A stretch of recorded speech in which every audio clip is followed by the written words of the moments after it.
안녕하세요. 승리하는 가족 여러분. 오늘은 1월 21일입니다. 저희들 마태복음 말씀을 계속해서 상고하고 있습니다. 저희들 승리하는 삶은 발행이신 박유일 목사님의 구속사로 조망한 성경 연속 강해집 마태복음 1, 2, 3, 4권을 통해 편집되어 있었고 지금 현재 2권 분량의 내용을 시작하고 있습니다.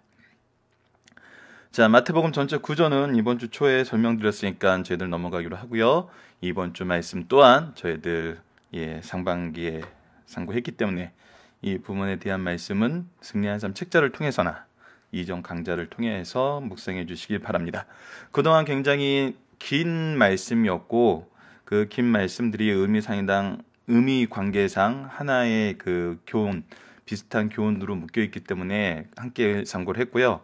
오늘과 내일은 약간 짧은 말씀으로 구성되어 있습니다. 그래서 짧은 말씀으로 구성되어 있으니까 이전보다는 좀 더 짧게 저희들 강좌가 진행되겠죠. 자, 오늘 제목은 마태복음 8장 18절로 22절 말씀으로 예수를 따르려는 두 제자의 시험입니다. 자, 예수님을 따르려는 두 제자에 대해서 예수님께서 시험의 말씀을 하셨는데 참 안타까운 것은 이 시험의 결과가 정확하게 드러나지 않는 것으로 보아서 이들은 이 시험을 통과하지 못한 것이 아닌가 그렇게 생각을 하고 있습니다. 자, 어떤 면에서 이 제자들을 시험하셨고 이 제자들은 왜 이 시험을 이겨내지 못하고 예수님과 멀어졌는지 한번 보도록 하겠습니다. 18절 말씀부터 보도록 하겠습니다. 예수께서 무리가 자기를 애워싸는 것을 보시고 건너편으로 가기를 명하시니라. 예수님께서 이 첫 말씀을 보면은 많은 사람들이 예수님 앞에 와서 고쳐주기를 원하고 있습니다. 이때 예수님께서는 고치시는 걸 다 감당하시죠. 그리고 나서 사람들이 계속 몰려왔을 때 건너편으로 가자고 말씀입니다. 이 부분은 저희들 마태복음엔 나와 있지 않지만 마가복음에는 나와 있어요. 그래서 마가복음 말씀을 참조를 하면은 예수님께서 다른 지역으로 건너가시는 말씀이 나와요. 마가복음 1장 38절입니다. 이르시되 우리가 다른 가까운 마을들로 가자. 거기서도 전도하리니 내가 이를 위하여 왔노라 하시고, 고치시는 일이 중요하신 일이었지만 고치시는 것보다 더 중요한 건 뭐예요? 천국 복음을 전하는 거였어요. 이때 한 서기관이 나오게 됩니다. 한 서기관이 나와 예수께 아뢰되 선생이요 어디로 가시든지 저는 따르리이다. 이 내용만 보면은 굉장히 놀라운 거예요. 서기관이라는 것은 예수님을 지금까지 따르던 사람들이 아니라 예수님을 비난하던 사람들 그 그룹이었어요. 근데 이 사람이 지금 무엇을 하길 원해요? 예수님을 따르길 원하고 어디로 가시듯인지 저는 따르리라고 해요. 자, 지금까지 제자들을 부르는 모습은 뭐였어요? 예수님께서 먼저 나를 따르라 얘기하시면 그들이 예수님을 따랐었어요. 근데 이 사람은 자발적으로 예수님께 나온 거예요. 근데 중요한 건 20절입니다. 20절에 어떤 대답을 하시죠? 예수께서 이르시되 여우도 굴이 있고 공중의 새도 거처가 있고 그런데 인자는 머리 둘 곳이 없다 하시더라. 자, 이것이 무슨 의미일까요? 예수님이 어디로 가시든지 저는 따르리다 하는데 예수님은 어디로 가시는 분이에요? 어디로도 가서 쉴 곳이 없는 분이라는 거예요. 여우도 굴이 있고 여우도 집이 있어요. 공중에서도 거처가 있어요. 근데 인자는 머리 둘 곳이 없다. 네가 지금 나를 따르려는 어떤 길이다? 어떤 소유도 없고 어떤 풍요도 없고 어떤 영광도 없는 길이다. 따르려느냐 물어보는 거죠. 근데 그 뒤에 대답이 없어요. 그렇다면 예수님께서는 이 서기관이 무엇을 보고 예수님을 따른 거로 보신 거예요? 예수님께서 많은 병자를 고치시고 많은 권능을 행하시고 많은 사람들에게 인기를 얻어요. 무엇을 본 거죠? 겉으로 드러나는 영광만 본 거죠. 하지만 예수님은 무엇을 위해 왔어요? 아무것도 소유하지 않고 고난과 대속의 죽음을 위해서 왔어요. 우리 신앙에 이런 경우가 많이 있습니다. 겉으로 드러난 영광을 쫓아서 신학을 하는 사람도 있고 그런 영광을 쫓아서 교회에 오는 사람도 있고 자기가 원하는 것을 얻고 싶어서 믿는다 하는 사람들도 있죠. 굉장히 자발적이고 열성적입니다. 하지만 예수님께서 무엇을 보시는 거예요? 중심을 보시는 거예요. 예수님을 따른다 하는 그 길에는 여러분 세상적인 영광은 없습니다.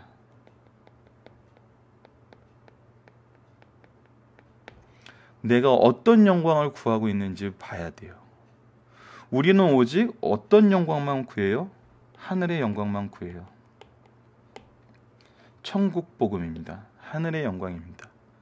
하늘의 영광을 구하는 자들의 특징이 뭔가요? 고난이 예비다 있다는 거예요.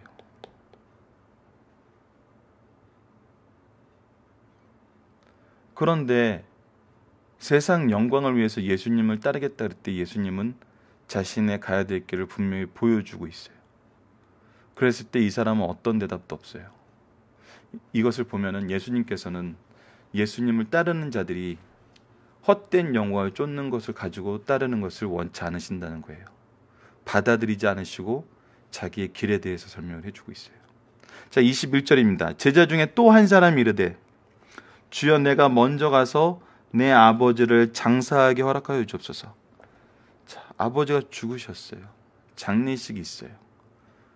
이 말씀은 더 어렵습니다. 예수님께서 이르시되 죽은 자들이 그들의 죽은 자들을 장사하게 하고 너는 무엇을 하라?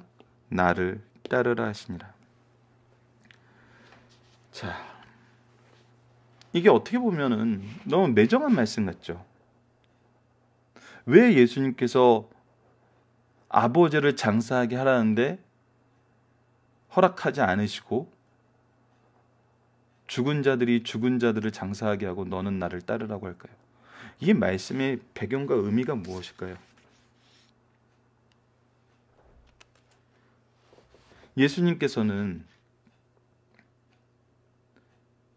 첫 번째 의미는 예수님께서는 그 어떤 것보다 예수님을 따르는 것이 가장 중요한 일이라는 거예요.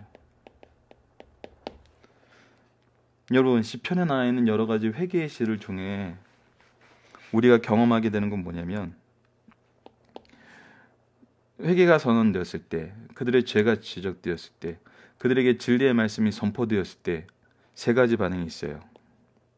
첫째는 거부예요. 마지막은 즉각적인 회개겠죠. 두 번째는 태만입니다. 나중으로 미루는 거예요.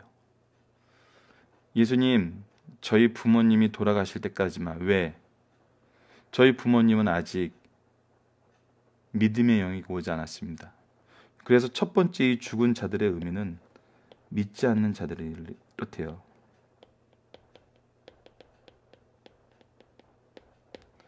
믿지 않는 자들은 그들에게 그들의 죽은 자를 장사하게 하라는 거예요. 나에게 지금 예수님을 따르라고 얘기하고 있고 예수님을 따라가야 되는 시기인데 내 개인적인 어떤 상황이 이것을 거부하고 이것을 미루게 만든다는 것은 옳지 않다는 거예요. 오히려 유대 기독교, 유대 사회에서 이 장사하는 일은 굉장히 중요한 일이에요. 그래서 예수님께서도 이 부모를 장사한다는 것은 부모에 대한 효도인데 이 일에 대해서도 예수님은 거부하는 것을 용납하지 않으셨어요. 그래서 유대인들의 전통을 통해서 고르반이라고 외치면 부모를 부양할 책임이 없다고 얘기하는 게 이게 잘못된 것이라고. 오히려 인간의 법으로 하나님의 법을 폐했다고 그랬어요.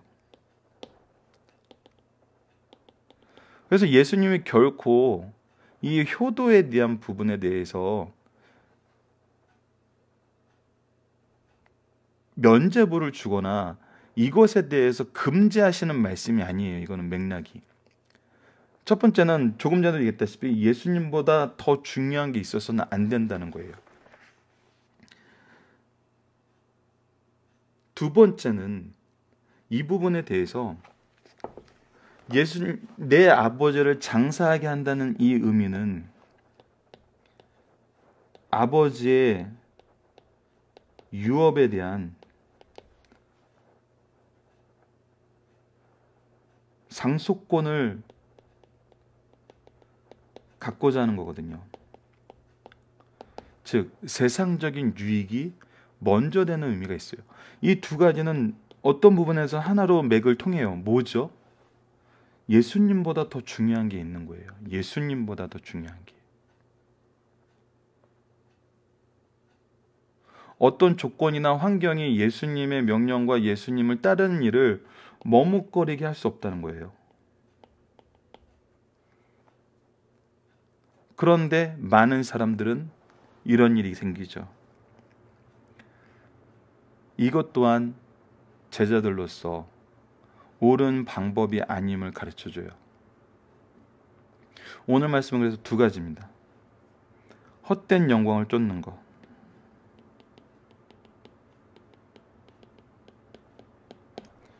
주님을 따르는 것보다 더 중요한 일이 있는 것.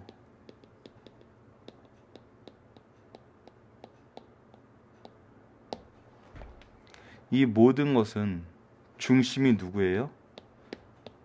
나예요. 나의 생각, 나의 영광, 나의 계획.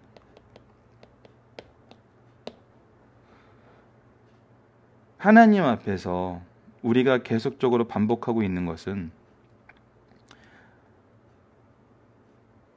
인간이 죄의 특성이 바로 내가 중심이 되었다는 거거든요. 하나님 중심되게 만들기 위해서 이게 원래 창조의 원래 모습이었는데 이것을 잃게 만든 것이 바로 죄였거든요. 그래서 참 이 부분에 대해서 이해하지 못하고 받아들이지 못하는 분들이 있을 수 있는데, 아무리 선한 일이고 아무리 좋은 일도 내가 중심이 되었을 때는 하나님의 영광하고는 상관이 없어요. 하나님의 일이 될 수 없어요. 나를 위한 일이고 인간들을 위한 일이에요. 결과는 항상 뭘로 가요? 죄만 남아요. 이거는 얼핏 이해가 안 되실지 모르지만 역사를 통해서, 특히 교회의 역사나 기독교 지도자들의 역사를 통해서 보면은 분명히 드러나요. 하나님의 영광을 구하는 자들과 나의 영광을 구하는 자들은 항상 결과가 달라요. 하나님의 영광을 구하는 자들은 하나님의 영광만 드러나고 하나님이 인도하심에 따라서 하나님의 일을 하세요. 하지만 나의 영광을 구하는 사람들은 하나님의 일처럼 보이고 하나님을 따르는 것 같은데 항상 뭐가 돼요? 분란과 실패와 좌절이 있어요. 항상 죄가 떠나지 않아요. 이 사이에서. 예수님을 따르는 것은 대체 가는 것이 아니고 나의 영광을 위한 것도 아니에요. 지금 우리가 바로 해야 되는 거예요. 자, 본문 묵상하기를 한번 가보도록 하겠습니다. 무리가 에워싸는 것을 보시고 주님은 어떻게 하셨나요? 건너편으로 가기를 원하셨어요. 명하셨어요. 이 얘기는 뭐죠? 고치는 것도 중요하지만 복음 전파가 우선이란 거예요. 이 부분에 대해서 혼란하지 마셔야 되는 건 예수님의 세 가지 사역인 가르치고, 선포하고, 고치는 거. 이 고치는 거 안에는 육적인 약함을 고치는 거 한 가지가 있는 것이 아닙니다. 바로 영혼을 고치는 거예요. 그래서 너무나 놀라운 게 현대 목회에서 드러나는 게 가르치고 선포하고 고치는 것이 유기적으로 하나가 돼요. 언제? 복음이 선포될 때.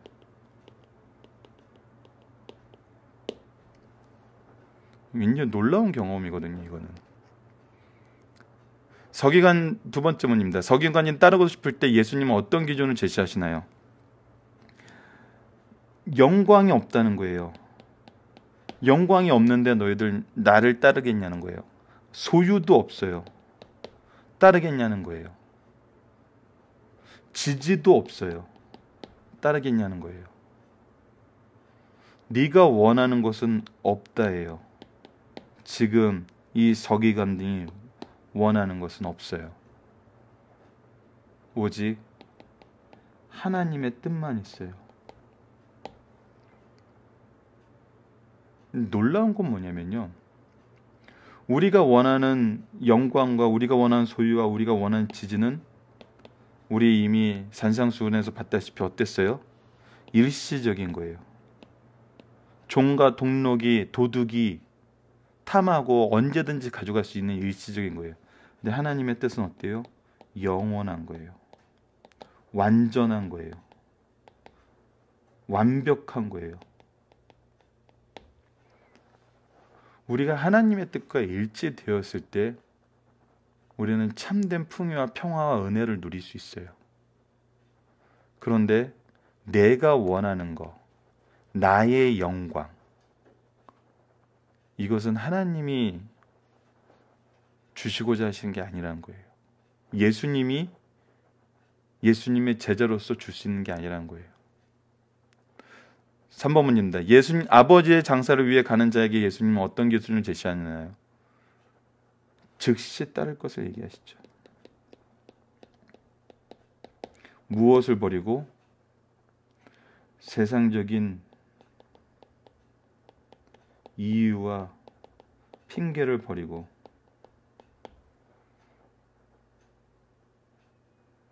이것은 놀라운 말씀입니다.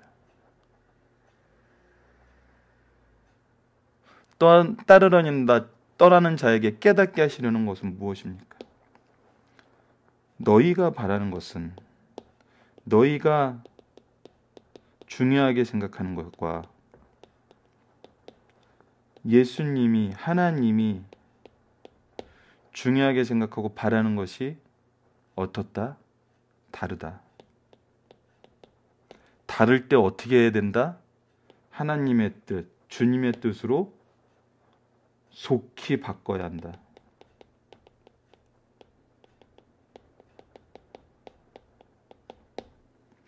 이것이 누구의 길이다? 제자의 길이다.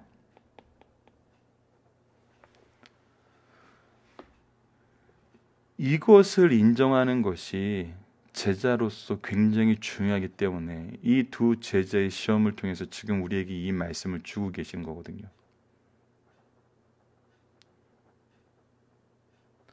자, 중심 사상을 보도록 하겠습니다. 주의 일을 하려는 자는 자기의 희생이 필요하다.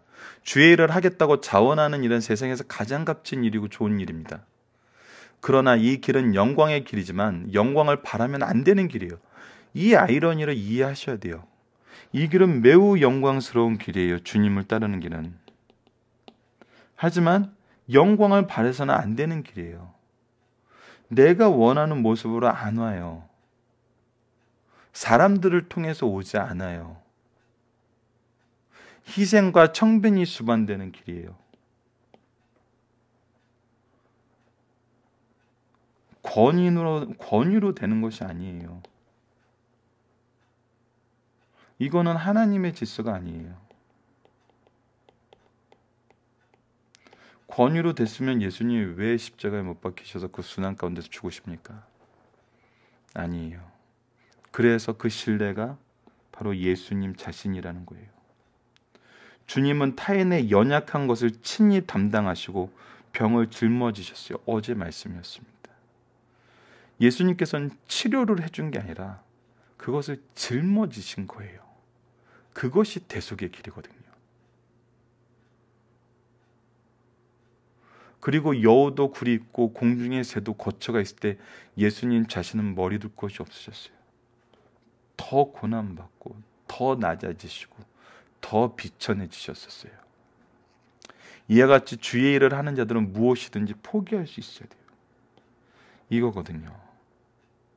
내 것이라고 생각하는 게 없어요. 다 주님의 것이에요. 자기 희생이 동반돼요. 엄밀히 말하면 자기 희생도 아니에요. 주님의 것, 주님이 쓰신다 할 때 드리는 거예요. 모든 것이 주님의 것이기 때문에.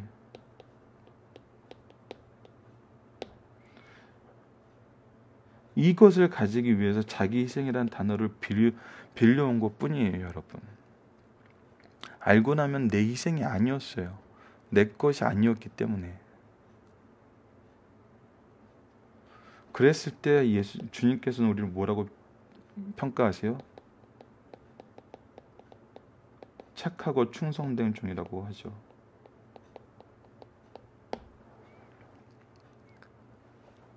2번입니다. 주의 일을 하려는 자는 주어진 기회를 상실하면 안 돼요. 예수님의 제자로 주의 몸된 교회 일꾼으로 부르심을 받은 것은 최대 최상의 기회요 축복입니다. 이때 다른 이유로 지체하거나 거부하여 기회를 상실하면 안 됩니다. 세상에 자신이 빠질 수 없는 일이 있다면 부천을 장사하는 일이에요. 근데 주의 일은 그보다 더 급하고 귀중한 일이란 거예요. 주의 일에 기회를 놓친다는 것은 어리석은 일이요 비극적인 일이라는 사실을 주지시키면서 가르치시는 말씀이에요.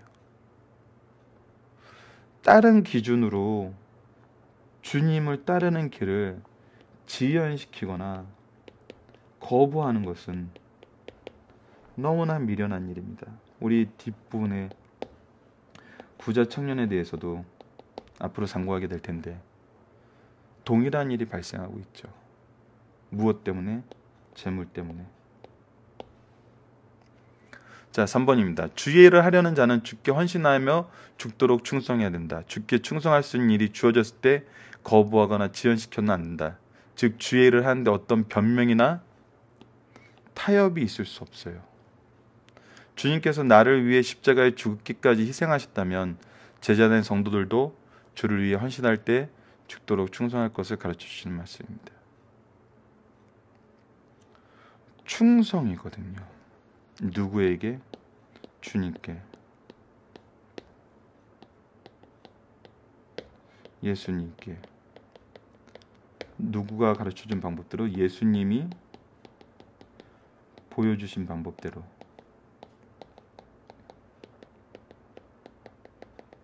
엄밀히 보면 뭐예요? 오직 하나님의 영광을 위한 길이었어요. 그래서 방법도 어떤 방법이 있어요? 오직 하나님의 방법이었어요.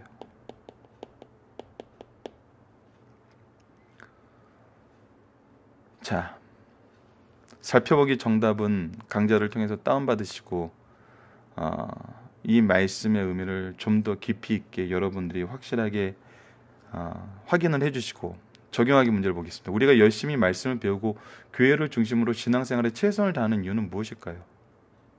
무엇일까요? 왜 우리는 열심히 말씀을 배우고 교회 중심의 신앙생활에 최선을 다할까요? 때로는 혹은 말씀을 가까이 하지 못하고 교회를 중심으로 신앙생활을 하지 못하는 이유는 무엇일까요? 내 중심에 여전히 내가 있었을 때예요. 오직 내 중심에 하나님이 계셔야 돼요. 내 마음에 안 맞고 내 마음에 들지 않는다는 이유로, 나랑 너무 다르다는 이유로 신앙생활을 거부하는 경우도 있지만, 때로는 내 마음에 너무 맞아서 내가 너무 즐거워서 신앙생활 하시는 분도 있어요. 언제든 이거는 내 마음에 안 받는 상황으로 변하면은 어떻게 돼요? 바로 일로 떨어져요. 내가 중심이 돼서는 결과는 상황에 따라 달라져요. 잘하는 사람이 잘못하는 사람 비난할 수 없어요. 그거는 내가 중심일 때는 그건 상황적인 거예요. 언제 어디서나 오직 주의 의만 위해서 일할 수 있는 거는 뭐예요? 하나님이 중심이 됐을 때예요. 하나님이 중심된 사역은 언제 어디서나 어떤 상황에서도 내 것을 주장하지 않고 하나님의 영광을 위해서 모든 것을 드릴 수 있어요. 내가 구하는 것은 나의 영광이 아니라 하나님의 영광이에요. 하나님의 영광을 드러내는 거예요. 하나님의 일을 하는 거예요. 왜? 내가 하나님의 것이기 때문에. 예수님의 제자가 된다는 길은 바로 이 길입니다. 하나님 중심.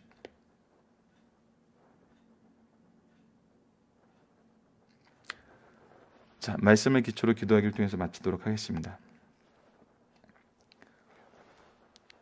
하나님, 우리가 능력의 화려함에 이끌려 참된 소명을 망각하지 않게 하여 주시고, 주님과 함께하면서도 내가 기준이 되어서 주님이 주신 사명을 삶의 뒤쪽으로 미루지 않게 인도하여 주소서. 오직 주님과 항상 동행하게 하여 주소서. 예수님 이름으로 기도드립니다. 아멘.